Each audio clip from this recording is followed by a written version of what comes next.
จอมสู้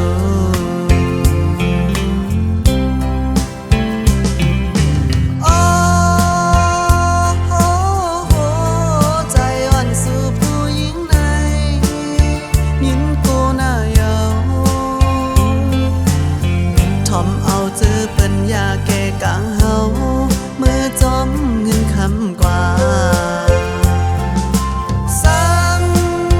น้องดีซื้อใดใจป่องใจวักคว้างปันกว่าแลนางเอ้ยยันกันก็เปื้อเงินคำแลผาดกับก้นยาแก่กา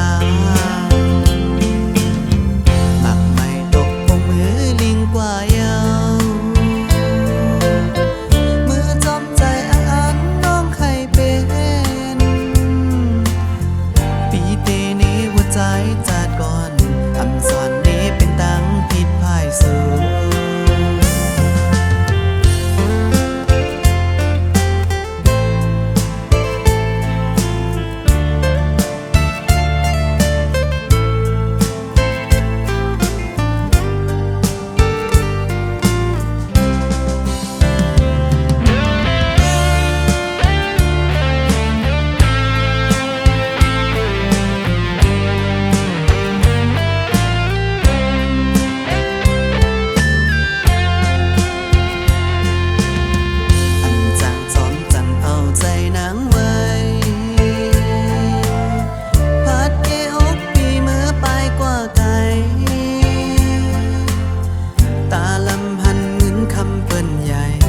ใจน้องมันหมอกกุมในโล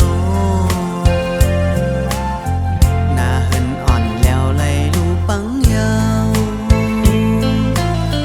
ต่างหักสองหาไปถึงยังไม่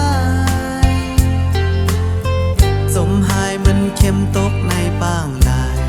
เอาใจปีไม่จอมสู้